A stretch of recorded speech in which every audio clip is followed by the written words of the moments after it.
Very good evening, everyone. First of all, I would like to thank each and every one of you who are here to attend this webinar on trends in digital marketing. And a special thanks to our chief guest today, that's Charles Hofacker, sir, who has taken his time to be here with us for this 1 hour time. And I'm sure all of you are going to be, to get much, to get a better information or knowledge about the topic what we'll be covering today. So before the start of the session, I would like to request all of you to have your microphone mute during this session.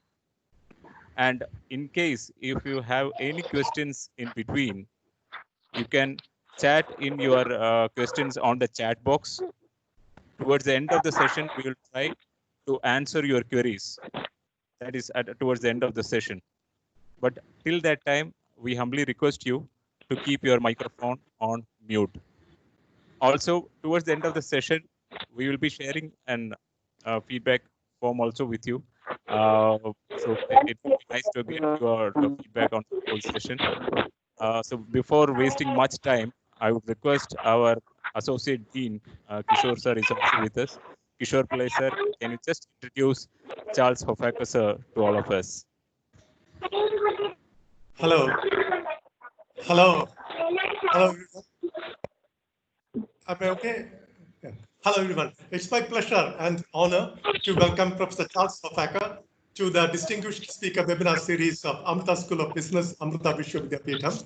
Professor Hofacker is the Carl DeSantis Professor of Business Administration and Marketing at the College of Business, Florida State University. Professor Hofacker holds a Ph.D. in mathematical psychology from University of California, Los Angeles. His research interests are at the intersection of marketing and technology. He's been the former editor of Journal of Interactive Marketing, which is a premier journal in this area. Professor Hofacker's work has appeared in top-tier journals such as the Journal of Marketing Research, Management Science, Journal of the Academy of Marketing Science, International Journal of Research in Marketing, Psychometrika, etc. Professor Hofacker has also authored textbooks, books on digital marketing and mathematical marketing. He has been a visiting speaker, a guest speaker at numerous business schools in the US and Europe. And he has also been a keynote speaker at major international conferences. I was there in one such conference in 2012 at Academy of Marketing Conference in Southampton in the UK. As such, he is one of the globally leading thought leaders in the area of digital and interactive marketing. Thank you very much, Professor Hofacker, for accepting our invitation. Please welcome you again to the webinar. Thank you.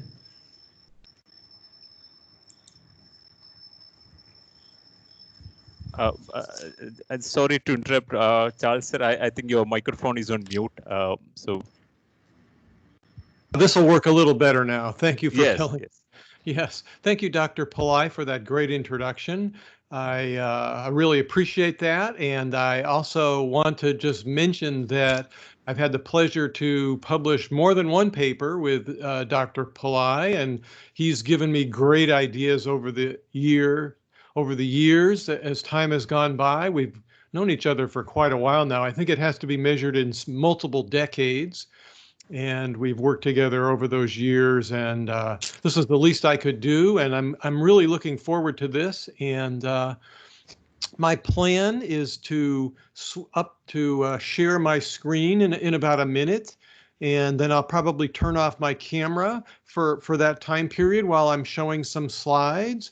And we'll talk a little bit about major trends in digital marketing. I do want to mention before I start, however, that when I was asked by Dr. Pillai to set this up, I thought to myself, well, this should be pretty easy because really nothing has changed that much in the last few years. In the last 5 years, digital marketing is pretty much the way it was in 2015. And then I began to start to put together some thoughts about it. And I realized there's been some pretty major evolution in most recent years. And I also believe that some trends that hypothetically we might have spotted 10 years ago or 15 years ago have suddenly come into focus in the last few years, how things are working, how they're going to go down, how it's going to work. So why don't I do that? Why don't I set up my slideshow here. And my plan is to, as I mentioned, I think I'll turn my camera off. My plan is to just leave it like this. Typically, people like to show the whole screen with their PowerPoint, but I'm going to just work it this way for whatever reason. I find it a little bit easier to work that way. Hopefully, some of the younger generation who are more technically adept than I am, hopefully you won't laugh at me too much, but I think the slides should be reasonably clear at this point. So as I mentioned, I'm going to talk about trends in digital marketing. I've decided to divide the talk into 4 areas. These areas are really all interconnected and interlinked. So it's a little bit hard to talk about one of them without the other, but in a presentation, you have to have a sequence somehow. So here's my sequence. I'm going to talk about hardware, affectionately known as gadgets, to those of you who like computer-related hardware. I'll talk about software, which is a little harder to talk about because it's invisible, but it's really what's driving everything else. Basically, it's underneath invisible, driving what's happening in digital marketing. I'll talk about data and how data have become more valuable and how firms are using that. And here I'll start to put on my forecaster hat a little bit and talk about the future somewhat more. Data impacts customer relationship management, which is a core topic within digital marketing and marketing in general. And finally, I'll talk about platforms, which have come to dominate the economy more and more. Platforms existed before the internet, but they were a very minor part of the economy, basically, and now they've come to dominate. Well, I suppose before I get started, I should talk about the pandemic because it's the pandemic. I trust that everyone in the audience is safe. I hope that you are, and I wish everyone the best. As far as the topic of this talk goes, while the coronavirus has done severe damage to a lot of the economy all over the world. Oh, I could mention tourism and travel and transportation and sectors like that. We have seen what the economy, the one part of the economy that has prospered under the conditions and has accelerated is the digital part of it. I'm referring to it in this little small graph on the right as the virtual economy, or so the virtualization process, the process by which value exchange is ever more mediated by software-driven processes instead of human-to-human processes. That virtualization has accelerated at a rapid scale due to the pandemic. So it's quite possible that before the pandemic, I might have made predictions about 5 years from now. Oh, this will happen in 2025. I think now the predictions that I'm making are more likely in 2022 or 2021, because that's the nature of what's happened. So let's talk about gadgets or hardware. And I would like to start with a device that's near and dear to me. I have them all over my house. And what I'm referring to is the Echo product from Amazon. Google makes a similar product. I forget what its name is at this point, Google Aid or whatever it is. There's not too many companies that are playing in the game. And I want to mention that for us marketers, that when consumers begin to interact with our brand, and of course, much of our interaction that we see with our brand is mediated by some sort of platform. For example, the engagement or the interaction with my brand might be mediated by Facebook because I have a Facebook page and people comment on it and they repost things that I've posted on it, etc. So a lot of engagement with the brand and attitudes towards the brand are mediated by these platforms. Well, when you change the sensory modality of the platform, you change a lot of the aspects by the way that the brand is exposed and the impacts that we see on the brands. So for example, with voice, what we've discovered through research is that when a customer interacts with my brand through a acoustic or vocal platform, there's less engagement with the platform, and the mechanisms by which the platform impacts the trust in my brand change. So when we start at this very basic sensory level, and in marketing, we keep adding senses, and we've added voice most recently, it changes the equations for important outcomes like brand trust, just to pick one example. It changes this equation. And by the way, since I'm talking about the Amazon Echo product, I might ask a question. What actually is it? In marketing, as most of you would probably be aware, we make a big distinction between tangible good marketing and services marketing. So is this product a good or a service? It's pretty hard to say. I would also, of course, need to, when I'm talking about gadgets and talking about hardware, of course, we have to talk about the most popular gadget in the world, which is the cellular phone. At this point, what I would like to do is emphasize the difference, again, in physical modality, the size of the screen, which is much reduced as compared to desktop digital marketing. This changes the nature of competition in a fairly important way. We can see that with the old World Wide Web, that people visited many, many, many hundreds of pages. On the other hand, with a mobile phone, I would bet that there is nobody listening in the audience who has more than 100 apps. That would be a ridiculously large number of apps. So the mobile interface, in effect, restricts competition, turns things from a wide open, pure competitive economic situation into something that resembles more oligopoly. And so that's it has a big impact on marketing. It's kind of a macro effect. I also want to point out a little bit something about the 5G mobile networks that are coming, that are being rolled out as I speak throughout the world. And the one thing that I want to point out about this that is little remarked upon is that, and leads me to a prediction basically, is that 5G in the physical sense of it uses a very short wavelength radio signal, which is not a detail that marketers would normally care about. But what it does mean is that for the platform companies, the mobile operators, for them to roll out 5G, they're going to need to start in and stay in major cities, because shorter wavelengths do not travel or pass through walls or any other obstacles. So they need smaller, multiple low power cells in order to leverage the potential of 5G. What this means is that there will become increasingly a disparity between urban environments and more rural environments in terms of the availability of 5G, and no doubt that will have a big impact on marketing in the future. Of course, we all know that the Internet of Things is a relatively hot topic and something that's happening here.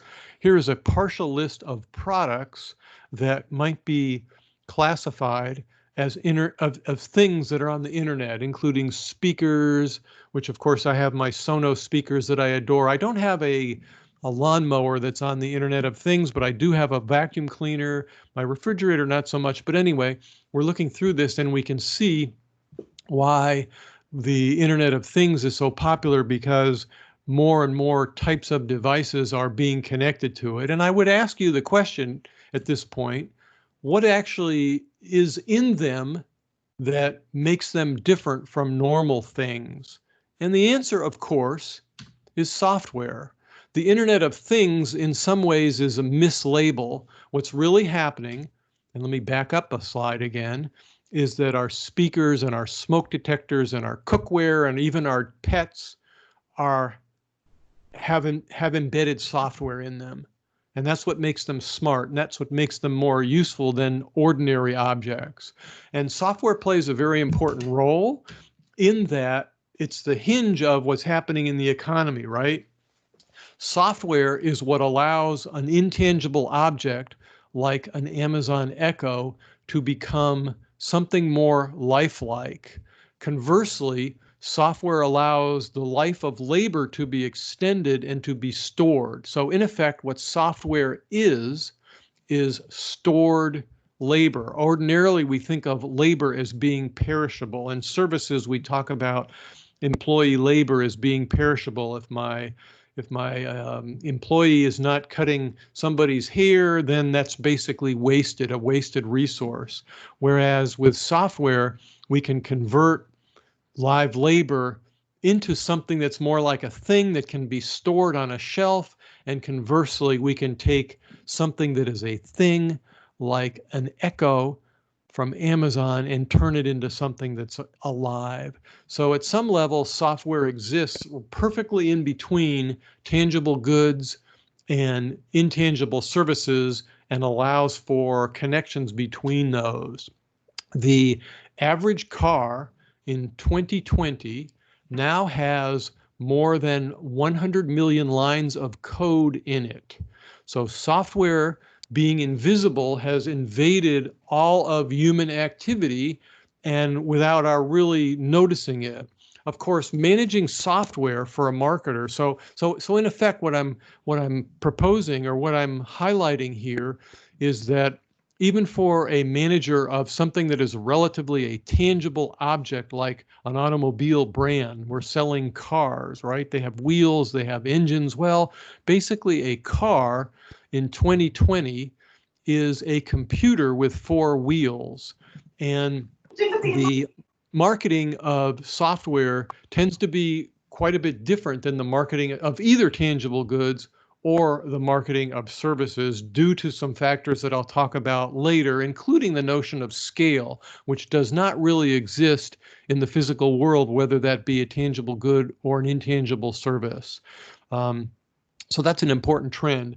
When we talk about digital marketing, the scope of digital marketing is in fact expanding to take over what we used to call the offline world. The offline world more and more will be behaving as if it is the digital world and will be following digital rules, including automobiles, since managing this product category is going to be more and more in the future as if we're managing a software product category, because that's what it is. It's software with wheels. Of course, in the world of tangible goods, as I've already mentioned, we have this important encroachment, but in services as well, software is defining more and more service encounters. We have seen the replacement of service employees by software along with self-service, and there is no reason to think that this will stop. And in fact, we might think, however, that luxury markets will still have humans involved in them, but for most mass markets, there will be fewer and fewer humans involved. So again, as with tangible goods, it will also be the case that software will come to dominate service encounters more and more. In fact, that's where it's being felt first. So what are the capabilities of software? We kind of think about it as what is the old expression that many of you may have learned if you ever took a programming class or you heard somebody disparage the thought of software? What do we say? Garbage in and garbage out, which was basically the idea that software can only give you what you give it, right? And in fact, that is the old style of programming. We humans would write the code, and then the software would give us the output. Now, that is not how software development works in 2020. Now, the way things work is that we humans provide the output and software provides the code. That is what is known as machine learning, and that is the dominant, most customer-facing part of the software industry today. It's software that has learned how to reproduce certain kinds of output. In fact, software is learning how to do a lot of things. Software is learning how to engage with experience and become smarter through experience. We used to call this tacit knowledge. So the ability to ride a bicycle was something that you had to learn by doing. We assumed not so long ago that only humans could do this. And in fact, it turns out that software, in fact, can accumulate tacit knowledge. This will become more important embedded in products and embedded in services into the future. Another thing that we used to consider the domain of humanity was being creative. Well, there's a new technique called generative adversarial networks, which allow for software to be creative. I don't know how well you can see this slide. Maybe I can make this part a little bit bigger here, but all of these works of art were designed and created by software programs. The basic idea is that there are two machines learning and they're competing with each other. The goal of one machine is to try to determine whether a given piece of art is a real human-produced piece of art or whether it's a fake piece of art produced by a piece of software. So it is rewarded and it learns when it does a better job of discriminating between real art and fake art produced by a piece of software. There's this other piece of software whose job it is to produce fake art. It gets rewarded when the previously mentioned software makes a mistake and thinks that what it produces is actually real software. So when you train these two machine learning algorithms up, you try to keep their performance, both of them at around 50%, and they both get better at their job. Lo and behold, we have some beautiful art. Another property of software that's becoming more prevalent in today's world is that software is becoming ever more autonomous. There is a famous program that I know that you have all seen and heard about and read about known as the blockchain.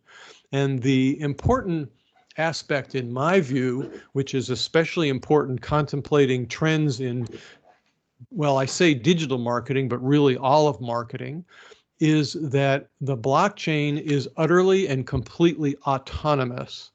It depends on humans to download the algorithm.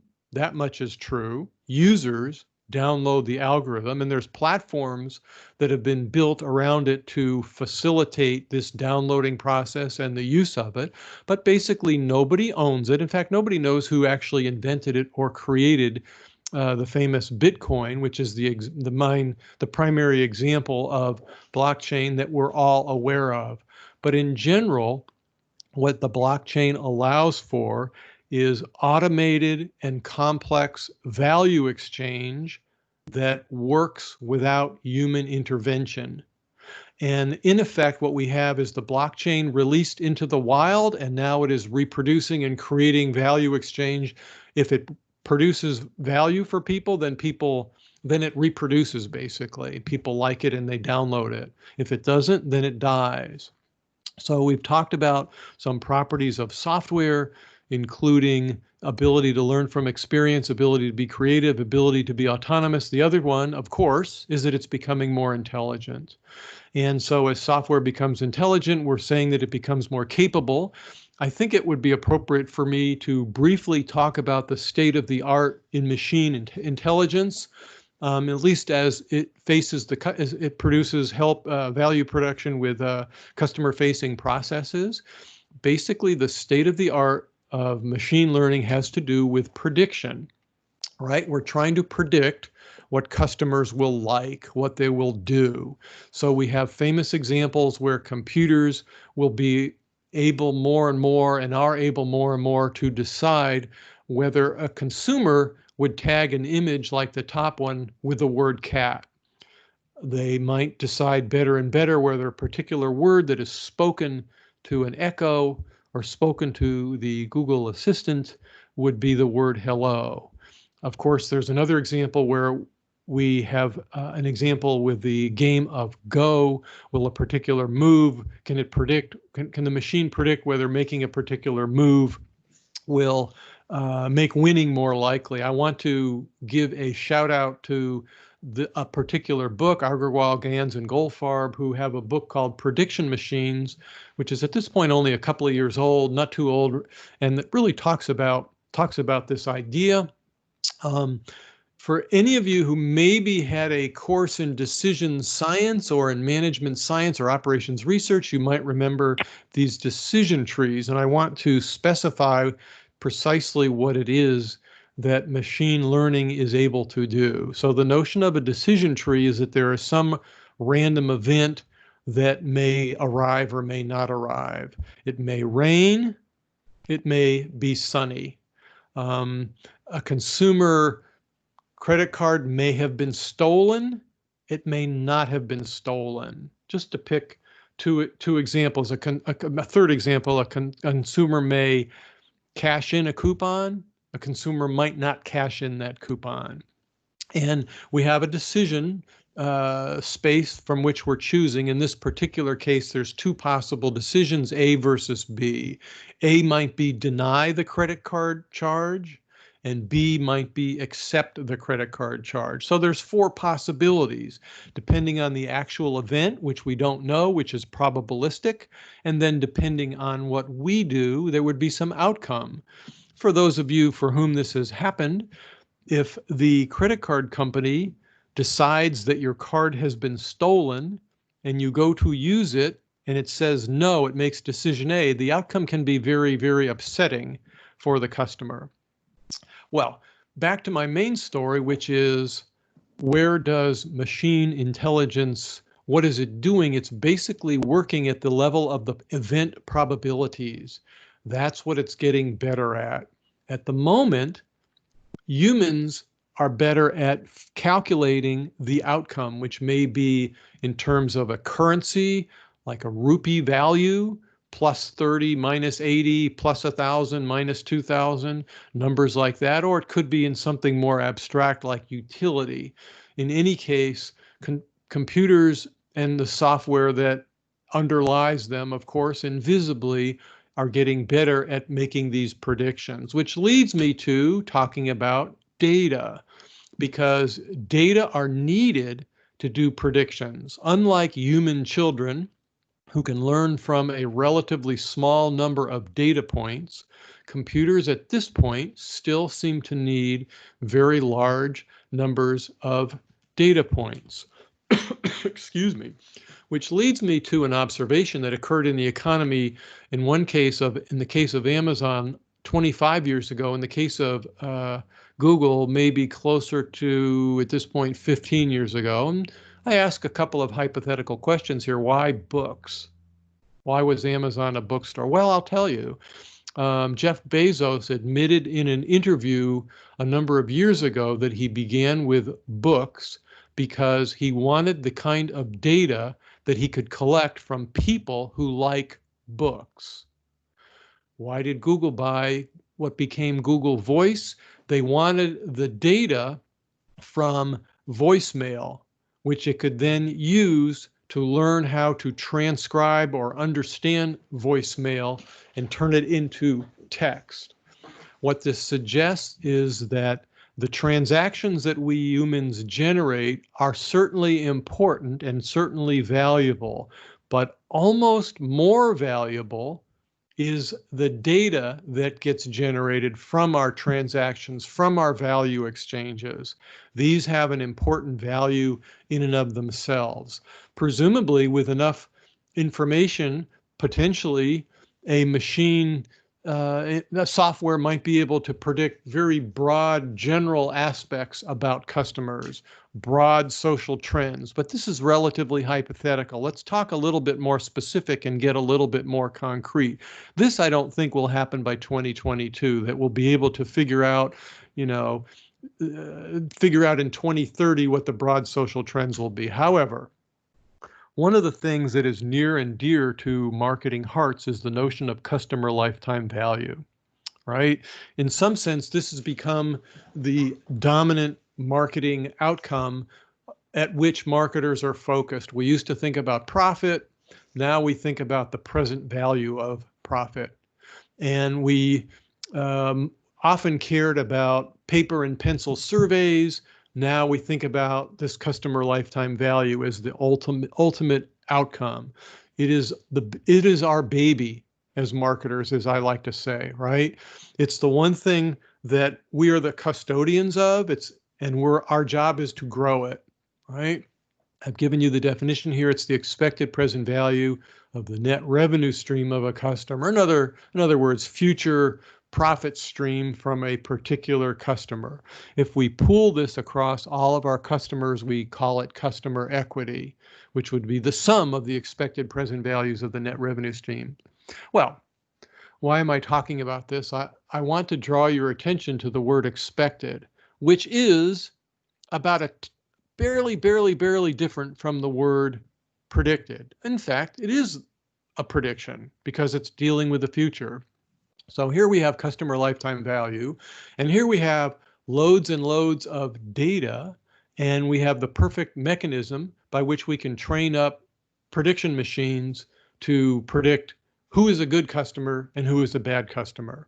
So one trend that I would throw out there without much fear of being contradicted is that this prediction will get better over time. Pretty simple, right? We've seen an improvement in machine intelligence and software's ability to do this prediction over the last decades as more and more data are brought to bear and the algorithms get a little bit better. I think this will continue. Not really much of a prediction, pretty safe, I would say. Let's talk a little bit about more the mechanism by which this is possible. So imagine a customer database that has data on N customers. So it has a certain length of the rectangle. It goes to many rows, right? We could think of that as scale.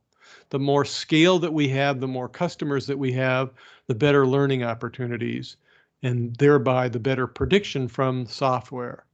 However, I want to mostly focus on, we might think about it as the width of the rectangle. How much different kinds of information do we have on these customers? Do we have their age? Do we have their education? Do we have their income? Do we have information about what they've posted on Twitter? Do we have pictures of them? Do we have stuff about their social network, their social graph? So as the table gets wider, that's especially valuable. There's a big hint in terms of future marketing competition that we have. We might posit that competitive advantage will accrue to firms whose data has a wider scope. Though we don't think, I wouldn't say this will scale. It'll be diminishing returns. That's why I'm showing this curve as slowly flattening out as scope increases. But as firms add new columns to this rectangle, they generate an advantage. The machine learning does a better job. And again, this is going to have important implications, especially in the data space that marketers, in part of the ecology that marketers live in that has to do with data. If you've got the right kind of data, you win. If you don't have data, you might have to leave the channel, the distribution channel. We're going to see merger and acquisition activity that relates to the different kinds of data that companies have. Oh, you've got column 1, 2, and 3. We've got column 4, 5, and 6. We should work together. That's how future marketing will work. And in particular, the customer decision journey throws off different kinds of data, different sorts of columns as that customer works her way through the decision. In the beginning, we're doing some search. Google has some good data on that. Maybe later, we're going to ask our friends. Maybe Facebook has some good data on that. So all of these companies are going to want to create data sets that follow the decision journey as much as possible. And that will allow them to do more accurate prediction of customer lifetime value. And here I'm going to start to merge my predictions about tendencies and trends in digital marketing and talk about a notion of cross-subsidy. And basically the typical situation that we have in business, especially business where there is poor prediction of customer lifetime value, is that the good customers subsidize the bad customers. What's happening over time, however, is that as the error bars in our prediction for customer lifetime value get tighter and tighter, we don't have to do that. When we really couldn't tell who the good customer was and who the bad customer was, we treated everybody the same. Now we don't really have to do that. So in 1955, for example, you can see a picture of some of you probably won't believe this. It looks like some sort of elegant, I don't know, a yacht maybe or something. This is just a normal airplane in 1955. If you're young, you probably wouldn't believe that. But this is how people used to fly. It used to be very nice, very comfortable, very lovely. And here we have a picture in the front row of Mr. and Mrs. Smith, and they're really bad customers. This is the only time in their entire life that they'll ever fly. So we're treating them really well here. Maybe that's crazy. In the back row there's Mr. and Mrs. Jones, and they're really valuable customers. They're worth thousands and thousands of dollars to us, if only we had known. So of course, now that it's 2021, we do know. And the customers who are not so valuable, well, we know what this feels like. I certainly do. We're somewhere back there in the middle seat and people are sneezing and we're like, oh gosh, this is not so fun. And there's the high customer, lifetime value customer over there. So this is already a fact of life in society, that companies are under a capitalistic mandate, are treating their customers differently, and there's more and more inequality in how markets work, basically, because the precise reason is that prediction is better. And there is no reason to suspect that this will change unless there is some sort of governmental intervention, of course, some sort of regulatory intervention. We'll seek focused competition for the better customers and not so much competition for the low-end consumers, which has always been the case, probably has been the case for 1,000 years. Now that software is mediating more and more value exchange, again, whether that is via tangible goods or whether that is via intangible services, companies can do something about it, and so can implement these tactics. It isn't that the low-end customers will not be served. There will be services popping up for them, but they will be different services. We can obviously expect on the customer side that people who are technologically ready and affluent and who would then be predicted to have high CLV will have better outcomes than older customers who are less technologically ready, and they will not be treated so well. We can perhaps in a somewhat exaggerated manner. I've got a firm on the left that offers a fairly low-end service experience, and a firm on the right that's high-end, and one in the middle. Perhaps a little bit of an exaggeration, but there's no reason to suspect this trend won't accelerate due to the internal dynamic of software and prediction and how that technology is improving. On the other hand, we may argue that on the customer side, they may be able to benefit from their own machine learning. Maybe they will be able to download an app to help them brand themselves better, to fight back, to work with other customers. Maybe that will happen. However, it is the case that it has not happened yet. We haven't seen anything that particularly looks like that, despite the presence of a variety of platforms out there that allow consumers to control their own data and then to band with other consumers. We're not really seeing those take off. Another odd aspect about machine learning software is that it cannot explain to you why it is making the predictions that it makes. It's a bit of a black box. So we get these predictions, and there's no way that we can articulate why we're doing this. Why did you have to sit in this seat and this guy over here sits in this other seat? We don't know. That's the algorithm. It's invisible. I cannot tell you that. So that's a little bit unsettling and a little bit peculiar, perhaps, a little bothersome. Another aspect of this that's a property of software underlying things. All right, time to talk about platforms. I think I'm more or less right on time here. I think it should work out approximately a little bit less than an hour. So let's talk about platforms. I thought I would spend a little bit of time defining them, talking about some of their properties a little bit, giving some examples. And in effect, what's happening is that the notion of a platform has become so important that it is superseding the notion of managing actual products. We're all playing a game now of managing platforms. And perhaps I could give an example of this just to get us started. And I'm going to use Amazon as my example. And some of you probably are well aware that Amazon hosts a conversation in which some people write product reviews and other people read those product reviews. All right? Pretty standard stuff in the digital era. So I've just bought something, and for whatever reason, I wish to write about it. And I go on Amazon and I key in a few paragraphs about my experience. I really liked it. Out of the box, it was very lovely. It worked well for me. The price was a little high, so I give my review. And there's these other people. So I'm getting some sort of value out of writing my product review. And then there's these other people who, for whatever reason, possibly because they are in an information search mode and they're wondering which product to buy, they read my review. And that makes me happy. And of course, the reader is happy that the writer wrote the review, and the writer's happy that the reader read the review.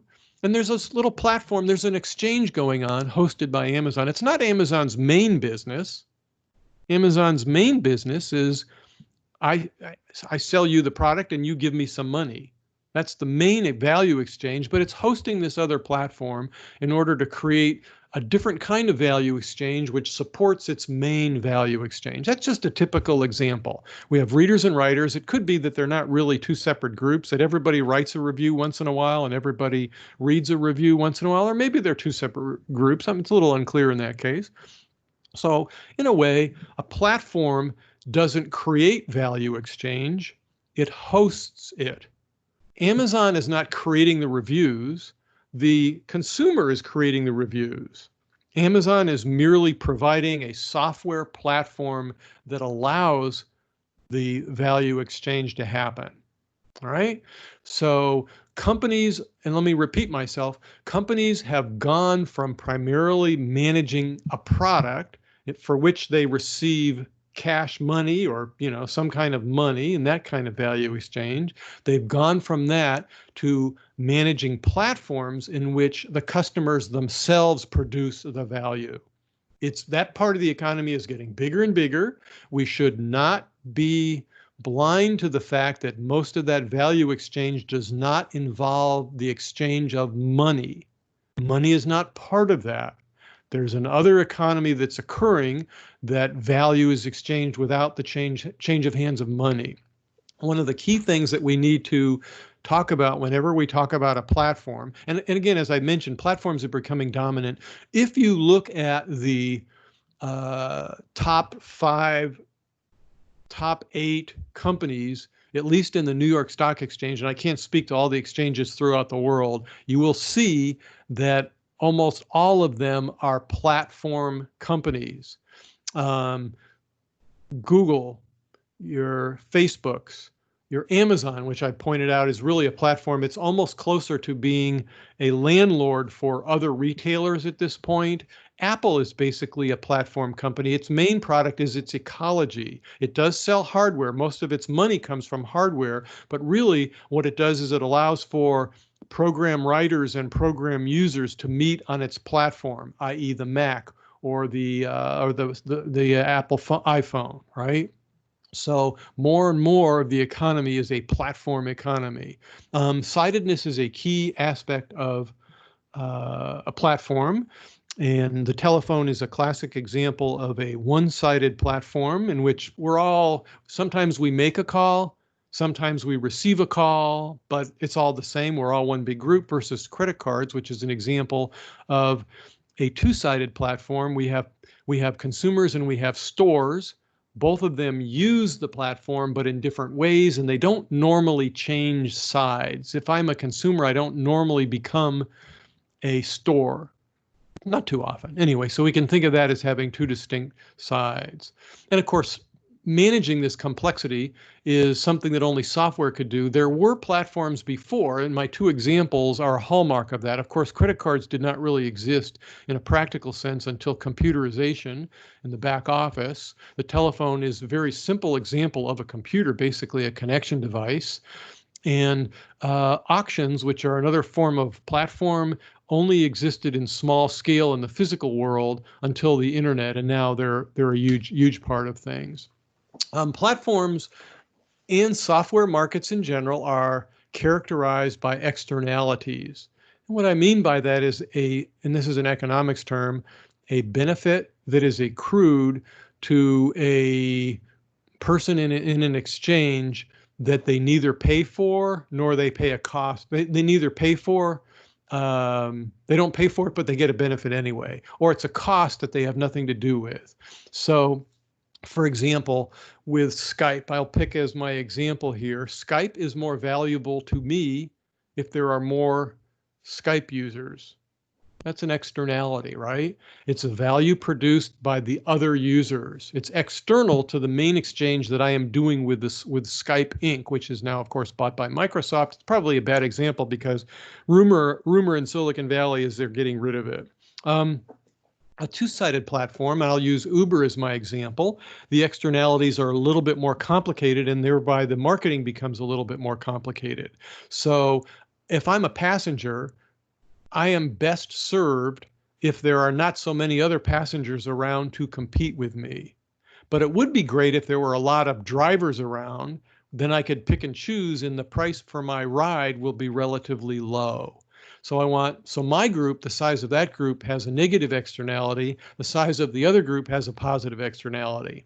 So two-sided situations in particular are relatively complicated. But one of the things I want to mention before I dig into that a little bit more is the fact that scale really matters in software-based industries. So in marketing, we normally think about increasing our market in a kind of a linear way. We have 4 customers, man, it would be great to have 5. If we have 5, it would be great to have 6. If we have 6, it would be great to have 7, right? But in these sorts of markets where there are externalities, we can't really afford to think that way. So what happens is that as Skype is attracting more and more customers, that makes it bigger. And as it gets bigger, that makes it attract more customers because it's more valuable because it was bigger.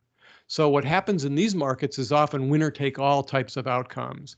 And that means that in marketing, we have to start thinking less linearly, like the graph on the left, and more exponentially, like the graph on the right. Basically, in 2020, marketing is a game where we count zeros. We don't count customers. And that's becoming more and more true, and I don't see any particular reason that will be less true in the future. Let me talk about a little bit here. We're getting close to the end of the hour, but I think it's going to time out pretty well. Let me talk a little bit about complexities of marketing in a two-sided situation. And maybe I'll stick to Uber as my example. And the example is somewhat hypothetical, but I think it illustrates the complexity involved for marketers. We used to be able to pick our price and our product and our place and our promotion based on the response of a market, and that was complicated enough because often we found it difficult to predict the response of the market, but it was relatively a linear type of thing. If we dialed in the perfect price and the perfect product and the perfect promotional information and the perfect distributional approach, we would do pretty well.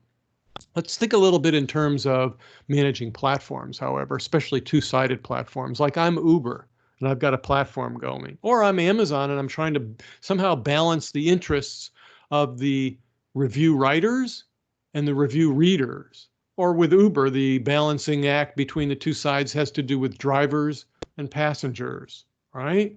Television networks, so it's another classic example between the viewer and the advertiser, right? So once you start looking for them, you start to see sightedness all around the economy, and it's becoming far more prevalent.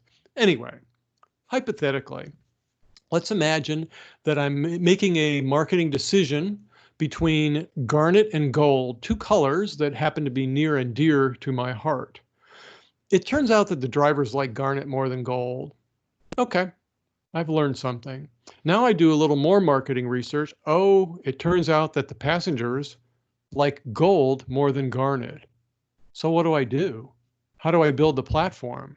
If I pick garnet, I make the drivers happy, and indirectly maybe I make the passengers happy because their value is generated when there's more drivers, but they don't really like garnet. If I pick gold, I make the passengers happy, but I make the drivers unhappy, but the drivers maybe are a little happy more because there's more passengers. You can see nonlinear, complicated, a different game than managing a product as it was in the 1950s. Okay, so in general, what we're seeing is the rise of platforms, and platforms are rising because the transaction costs are relatively trivial being managed by software. The reason that Amazon can afford to host a bunch of people who want to write about the product and a bunch of people who want to read about the product is because it's pretty cheap. They just get the software going. The hard drive is cheap. They can store the stuff, and people can look it up. It's all pretty darned inexpensive, really. So software is enabling a more complex structure of value exchange. And of course, we marketers, we own value exchange. That's what we study. That's what we do. And we're using it to support, obviously, customer lifetime value and so forth. But it's interesting in its own right. And I want to point out that because software is so inexpensive, representing stored labor as it does, that we are starting to see games become a much more important part of marketing. And games, of course, require tracking of performance and competition and keeping track of that, but that's relatively easy with software. So we're seeing gamification as another important trend in digital marketing that I want to highlight. With that, I think I'm going to wrap up. I'm going to put my last slide here, just in case you're interested in any readings. This happens to be some previous research of mine that, if you're on the academic side of the audience, that could potentially be of some interest to you, that hit upon some of the topics that I have just talked about